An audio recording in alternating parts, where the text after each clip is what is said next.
नमस्कार. Media Bharat news मध्ये सगळ्यांचं मनापासून स्वागत. आज आपल्या सोबत आहेत सुप्रसिद्ध गीतकार कवी विनायक पवार. सोशल मीडिया आहे, सोशल मीडियावरचे रील्स आहेत आणि या रील्सवर सध्या चर्चेत असणाऱ्या चित्रपटांची गाणी वाजत आहेत. या गाण्यांचे गीतकार डॉक्टर विनायक पवार आपल्या सोबत आहेत. विनायक पवार, तुमचं मीडिया भारत न्यूज चॅनल मध्ये मनापासून स्वागत. डॉक्टर विनायक पवार हे पेड येथील पदवी महाविद्यालयात मराठी विषयाचं अध्यापन करतात. नामुष्कीचे पिढीजात वर्तमान हा एक अत्यंत महत्वाचा असा मराठीतला कविता संग्रह डॉक्टर विनायक पवार यांच्या नावावर आहे. यासोबतच राष्ट्रीय पुरस्कार विजेता ख्वाडा सिनेमा, बबन, छत्रपती शासन, लँड 1857, राजकुमार या चित्रपटांचं गीतलेखन विनायक पवार यांनी केलेलं आहे. यासोबतच फतवा, चिवटी, रौंदळ, ग्लोबल, आडगाव, टीडीएम या चित्रपटांचं गीतलेखन सुद्धा डॉक्टर विनायक पवार यांच्या नावावर आहे. त्यांच्या कविता संग्रहाला गदिमा पुरस्कारासह एकूण 7 पुरस्कार, राज्यस्तरीय पुरस्कार लाभलेले आहेत. महत्वाची गोष्ट अशी की स्वामी रामानंद तीर्थ मराठवाडा विद्यापीठ असेल नांदेडचं, मुंबई विद्यापीठ आहे, शिवाजी विद्यापीठ कोल्हापूरचं आहे, डॉक्टर बाबासाहेब आंबेडकर मराठवाडा विद्यापीठ आहे. या विद्यापीठांमध्ये डॉक्टर विनायक पवार यांच्या कविता अभ्यासाला आहेत. यासोबतच पटकथा, संवाद या विषयावरच्या लेखांचा समावेश संदर्भ म्हणून त्यांच्या वेगवेगळ्या विद्यापीठांमध्ये त्याचा समावेश झालेला आहे. मला वाटतं पाठ्यपुस्तकात सुद्धा डॉक्टर विनायक पवार यांची कविता अभ्यासक्रमाला आहे. एकूणातच मूळचा पिंड कवितेचा असणारा, सामाजिक भान असलेला हा कवी जेव्हा गीतकार म्हणून आपल्या सगळ्यांसमोर येतो आणि आता युवा वर्गाच्या ओठांवर असणारी दबक्या पावलांनी आली आणि एका वाघाची शिकार हरणीनं केली सारखं गाणं असेल किंवा हृदयस्पर्शी असं बकुळासारखं गाणं ज्यांनी लिहिलं ते सुप्रसिद्ध डॉक्टर विनायक पवार गीतकार आपल्या सोबत आहेत. विनायक सर, तुम्हाला एक प्रश्न चित्रपटांच्या अनुषंगानेच विचारते. काय झालंय, सोशल मीडियावरती, समाज माध्यमांवर सध्या चित्रपटांच्या बाबतीत बरीच चर्चा ऐकायला येते. मुळातच अलीकडच्या काळात मराठी चित्रपटांना असणारा प्रेक्षक वर्ग कमी होतोय की काय अशी ओरड होतीये आणि त्यातच अलीकडचे काही चित्रपट जर बघितले तर त्या चित्रपटांची शीर्षक ही थोडी न कळणारी अशी आहेत आणि मग आधीच आपला प्रेक्षक वर्ग कमी, त्यात अशा पद्धतीची जर शीर्षक असतील तर सगळ्या मराठी प्रेक्षकांनी कसं बरं त्या चित्रपटाकडे आकृष्ट व्हावं. अशी सगळी परिस्थिती असताना अर्थात तुमच्याही काही चित्रपटांचा समावेश, शीर्षकांचा समावेश यामध्ये आहे, तुम्ही या सगळ्याचा एक भाग आहात. तुम्ही नेमकं या सगळ्याकडे कसं बघता? वृषालीजी, तुमचा मुद्दा बरोबर आहे, पण मला काय वाटतं की आपल्याला म्हणजे स्पायडरमॅनचा अर्थ लवकर कळतो, कांताराचाही आपल्याला काय फरक पडला नाही, तर मराठी चित्रपटांच्या टायटल संदर्भात तो प्रश्न खरं तर पडू नये. मुद्दा 1. मुद्दा 2, मानवी स्वभाव आहे, अनाकलनीय गोष्टीकडेच माणूस अधिक खेचला जातो असं मला वाटतं. एखादं म्हणजे आपलं गूढ असं काही असेल ना, आपल्याला ते कळत नसेल ना, आपण फार फार तर कसलं भारी आहे असं म्हणून दूर होतो. म्हणजे सैराटच्या वेळेलाही हा मुद्दा, फॅन्ड्रीच्या वेळेलाही हा मुद्दा पुढे आला होता, ख्वाडाच्या वेळेला आला होता, रौंदळच्या बाबतीत आम्हाला विचारलं की काय हे नेमकं काय आहे. तर आपली उत्सुकता त्यामुळे जागी होते असं मला वाटतं आणि त्याच्यामुळे आपण त्याच्याबद्दल शोधायला लागतो की हे काय आहे नेमकं. आणि हे बघा, कलाकृती दर्जेदार असली ना, त्याला नाव असलं काय आणि नसलं काय काही फरक पडत नाही. मराठी सिनेमाला ऑडियन्स कमी येतोय अशी ही ओरड आहे. आपण परवा आलेला बाई पण भारी देवा, म्हाताऱ्या कोताऱ्या बायांनी काळे चष्मे लावून सिनेमात जाऊन पाहिला हो, सगळ्या कॉलनीच्या कॉलनींनी एकत्र. कलाकृती तगडी असेल, तुम्ही लोकांच्या काळजाला हात घालत असाल तर नक्कीच चित्रपट कोणत्याही भाषेचा असो त्याला स्वीकारलं जातं असं मला वाटतं. वृषाली, अगदी खरंय. ज्याच्यात शीर्षकाचा काहीच मुद्दा येत नाही, शीर्षक किती अनाकलनीय असलं तरी सुद्धा कलाकृती ही जर दर्जेदार असेल तर निश्चितपणे रसिकांचा, प्रेक्षकांचा प्रतिसाद हा उत्तमच असतो.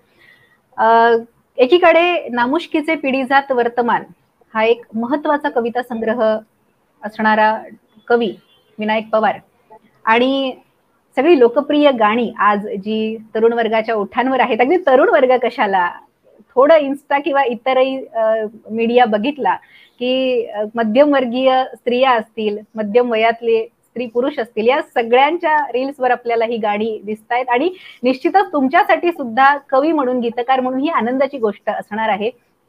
लोक या गाण्यांवर प्रेम करतायत, मनापासून प्रेम करतायत. कविता म्हटलं की स्पॉन्टेनियस ओव्हरफ्लो आपण म्हणत असतो, उत्स्फूर्तता कवितेमध्ये असते आणि काळजाला कुठेतरी सल असली की आपसुकच कविता लिहिली जाते. नामुष्कीचे पिढीजात वर्तमानची जातकुळी ही मला वाटतं सामाजिक कवितेची आहे. या चिंतनपर कविता या सगळ्या आहेत, परंतु गीतलेखन करत असताना मात्र एक वेगळ्या पद्धतीचं हे लेखन आहे. नेमका काय फरक आहे या सगळ्यामध्ये? बिलकुल, कविता ही स्वयंभू असते, खरंच आहे. पण नो डाऊट ती नैसर्गिकरित्या प्रकटते आणि त्याच्यामुळे ती जास्त ओरिजिनल असण्याची शक्यता आहे, सकस असण्याची शक्यता आहे आणि ते काही अंशी खरंही आहे. कविता काही तुम्हाला कोणी लिहायला सांगत नाही. आता तू ही एक चांगली कवयित्री आहेस, कोणी लिहायला आपल्याला सांगत नाही, ते आपोआप येतं. आपल्याला जेव्हा वाटेल तेव्हा ते आपण लिहू शकतो, कागदावर मांडू शकतो. गाण्याचं मात्र आपल्याला कोणीतरी सांगतं. मग मुद्दा असा आहे की गाण्याचं जेव्हा सांगितलं जातं तेव्हा स्वतःला त्या झोन मध्ये घेऊन जाता आलं पाहिजे. आपण त्याला तन्मयता म्हणू, तल्लीनता म्हणू किंवा मग एक हे तंद्री लागणे असं म्हणू, काही म्हणू आपण त्याला.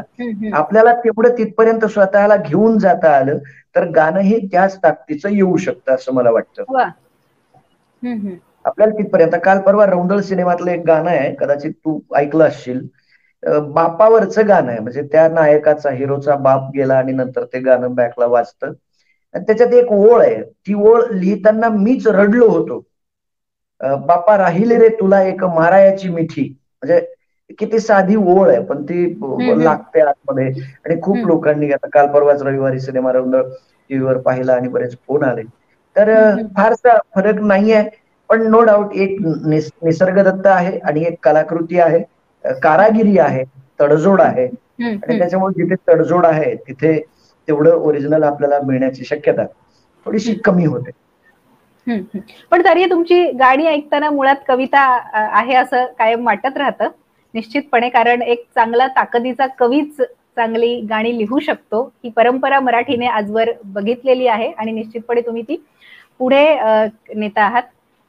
ही गाणी आजपर्यंत वेगवेगळ्या चित्रपटांची विनायकजी तुम्ही लिहिली, ती लिहित असताना तुम्ही म्हणताय त्या पद्धतीने कारागिरी आहेच, परंतु त्यातली नैसर्गिकता, स्वाभाविकता तुम्ही कशा पद्धतीने टिपत असता? काय आहे की जे गाणे आता लोकांच्या ओठांवर आहेत, एका वाघाची शिकार एका हरणीनं केली, ही मुळात गीता म्हणूनच जन्माला आलेली आहे. आणि ते फतवाचे, मला याला धरूनच विचारायचंय की अनेकांचा प्रश्न असतो की हे नेमकं सुचलं कसं, वाघाची शिकार हरणीनं करणं, ही संकल्पनाच भन्नाट आहे. काय हे बघा, आपण म्हणजे मी शेती मातीत जगलोय, तिकडे गावगाड्यात राहिलोय आणि त्याच्यामुळं मला तर म्हणजे बकुळ आणि प्राजक्त आणि काय म्हणजे इकडच्या प्रमाण भाषेतले जे हे माझ्याकडे नाहीच नाही येणार. माझ्या बालपणात ते मला दिसलंच नाही. आम्हाला फार फार तर वाघ दिसला आमच्या जंगलात, हरिण दिसलं, रानडुक्कर दिसलं होतं, पण त्याच्यावर काय लिहिण्याजोगं नाही आपल्याकडे. तर त्या आपल्या ज्या नेणिवेतल्या गोष्टी आहेत त्यावर येणार. आणि ती कविता लिहिताना फतवा सिनेमाचं ते गाणं झालं नंतर एका वाघाची शिकार एका हरणीनं ते आलं नैसर्गिकरित्या आणि ते लोकांनी खूपच उचलून धरलं. आनंद होतो. अगदी घरात सुद्धा निश्चितपणे याची परिणती तुम्हाला दिसत असावी. हो ना, बिलकुल बिलकुल दिसते.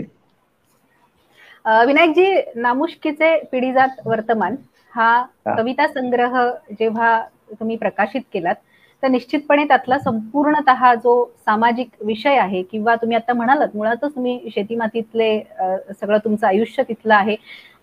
नांदेड मधल्या किनवट सारख्या गावातून तुम्ही पुढे आलात, मुंबईत आलात आणि अगदी म्हणजे कोकणात तुम्ही नोकरीसाठी आलात. तिथून सगळं मराठीचं संचित जे आहे ते तुम्ही आजतागायत घेऊन आलेला आहात. समाज माध्यमांवर याविषयी तुम्ही सगळं लिहिलेलं सुद्धा आहे, तुमचा आजवरचा सगळा प्रवास व्यक्त केलेला आहे. कविता संग्रह प्रकाशित करत असताना किंवा कवितेकडे तुम्ही जेव्हा वळलात त्यावेळेला असं कधी मनात होतं की आपण फार मोठा कवी होणार आहोत किंवा गीतकार म्हणून प्रसिद्ध होणार आहोत आणि मग अनेकांच्या ओठांवर आपली गाणी असणार आहेत? एक थोडस दुरुस्त करतो मी वृषाली. मूळचा जालन्याचा आहे मी. जालन्याच्या बाजूला एक रासूर गणपती नावाचं तीर्थक्षेत्र आहे. तिथं बावणे पांगरी नावाचं गाव आहे आणि त्याच्या बाजूला गारवाडी तांडा अशी माझी छोटीशी वस्ती. नोकरी निमित्तानं म्हणून नाही, पण लग्न झालं म्हणून मीच नांदायला किनवटला गेलो, कारण बायकोची नोकरी तिकडे होती. 10-12 वर्ष तिकडे राहिलो. काही CSB केलं, इकडे तिकडे हातपाय मारले. तिकडे काही जमलं नाही, काही लोकांनी धडाही शिकवला सोड.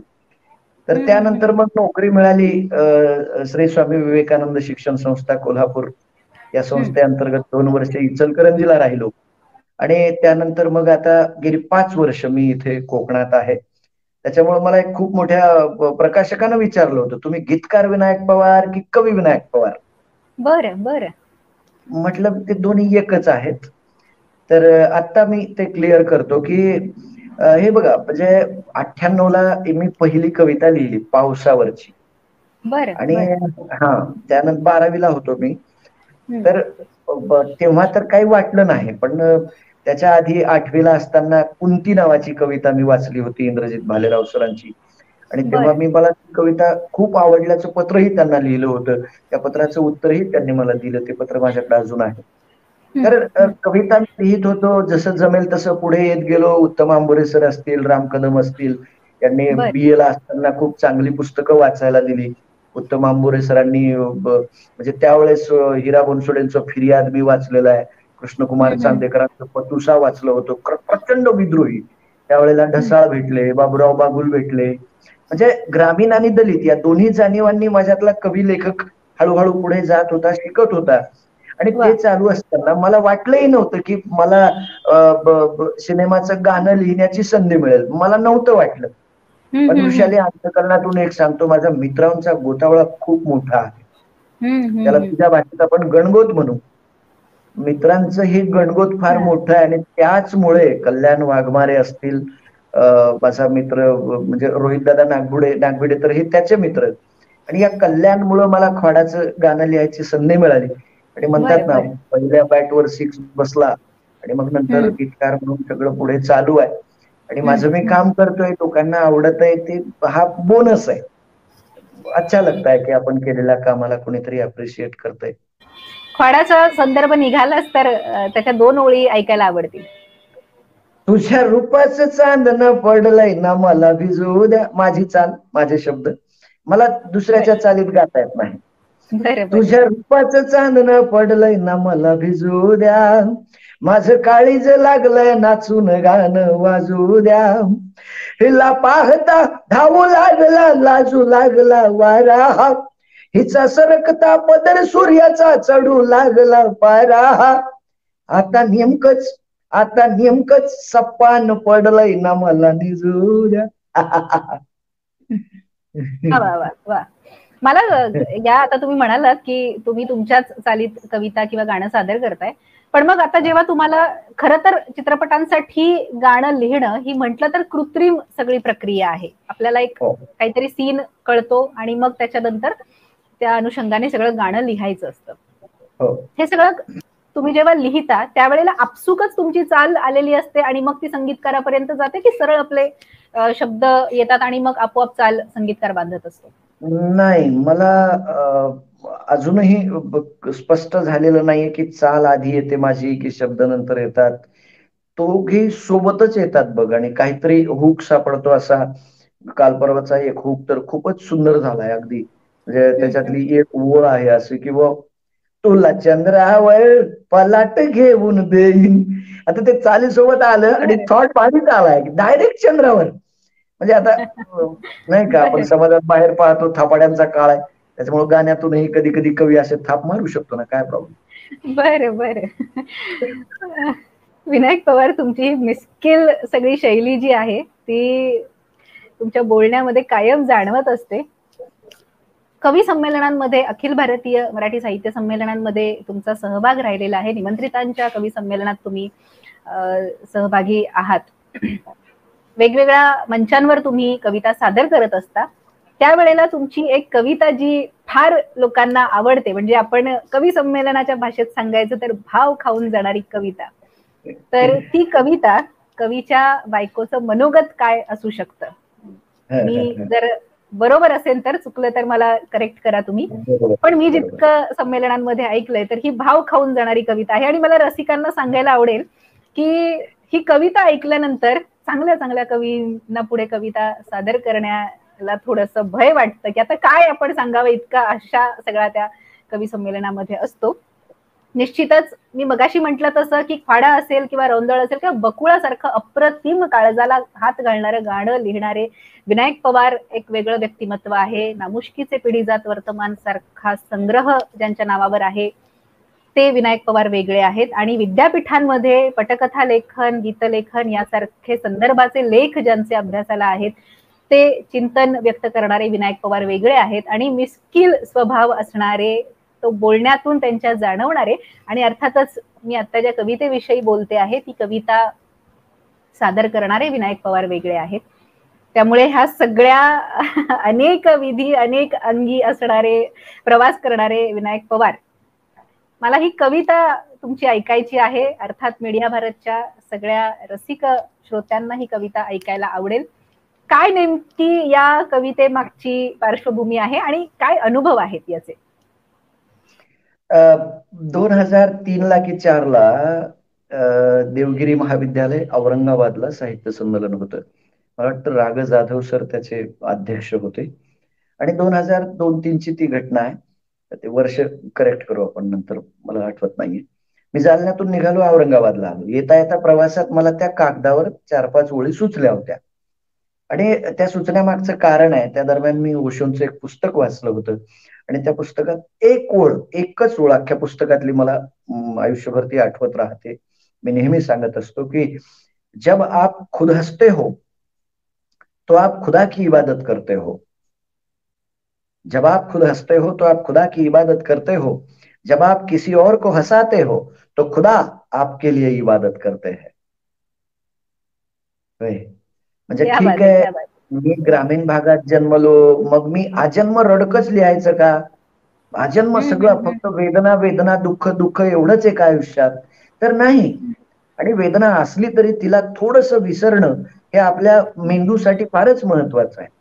आणि म्हणून गमतीच्या अंगाने ती कविता जन्माला आली की एक कवीची बायको, त्याला कवीला खूपच कंटाळले बॉ, आणि ती जज साहेबांपर्यंत गेली, कोर्टात घटस्फोटाचं मॅटर चालू आहे. आणि मग ती काय म्हणेल, तिची काय तक्रार आहे, काय अडचण आहे, ते अगदी गमतीतून ते मांडलं मी. मीडिया भारतच्या सगळ्याच रसिकांना ती मी सादर समर्पित करतो आणि तुला दुसऱ्यांदा ऐकवतो. जज साहेब रोज 5-50 कविता ऐकाव्या लागतात. बायको चिडली, ओरडली एकदम, म्हणजे काय परेशान होती ती. जज साहेब रोज 5-50 कविता ऐकाव्या लागतात, पोरं बी भाकरीऐवजी कविताच खायला मागतात. जिकडं तिकडं कागद घरात, मी स्वयंपाक कुठं करू. जिकडं तिकडं कागद घरात, मी स्वयंपाक कुठं करू. रिकामी दिसले मी की होतो हे सुरू. पोरीला कविता मला कादंबरी म्हणतो ह्यो येडा. पोरीला कविता मला कादंबरी म्हणतो ह्यो येडा. घराचं नाव संमेलन आणि पोराचं नाव धडा. यानं फाटक्या चपलीवर, तुटक्या फड्यावर आणि मरतुकड्या घोड्यावर कविता केली. यानं फाटक्या चपलीवर, तुटक्या फड्यावर आणि मरतुकड्या घोड्यावर कविता केली, पण माझ्यावर कधीच नाही केली. त्या सखीवरच कविता ऐकू ऐकू माझी जिंदगी बर्बाद झाली. ह्यो शेजारणीला ललित आणि शेजाऱ्याला निबंध म्हणतो साहेब. ह्यो शेजारणीला ललित आणि शेजाऱ्याला निबंध म्हणतो. माझ्या बहिणीला गझल आणि मला मुक्त छंद म्हणतो. घरात पीठ नसताना ह्यो ज्ञानपीठचं बोलतो. घरात पीठ नसताना ह्यो ज्ञानपीठचं बोलतो. टाळ्या आणि शिट्ट्यावर कुठं संसार चालतो. परवा म्या थोडीशी भाजी तिखट केली, आता होतं ना कमी जास्त. परवा म्या थोडीशी भाजी तिखट केली तर काल यानं माझ्या माहेरावरच कविता केली. त्यात त्यानं त्याच्या कवी जातीची परंपरा टिकवली आणि माझ्या माईच्या नावाची येलांटीच चुकवली.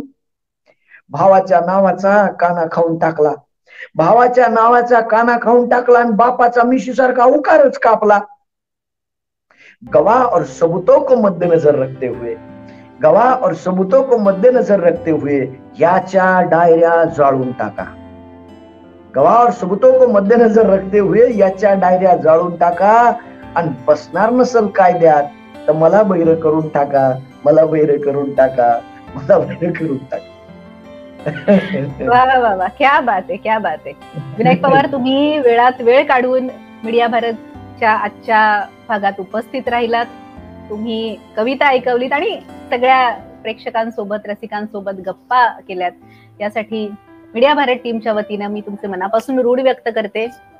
तुमच्या पुढच्या सगळ्या सिनेमांसाठी मनापासून सदिच्छा देते. अशीच आणखी छान छान गाणी आम्हाला ऐकायला मिळत आणि लोकप्रियता तुमची अशीच उत्तरोत्तर वाढत जावत या सदिच्छा देते आणि थांबते. धन्यवाद. धन्यवाद वृषाली.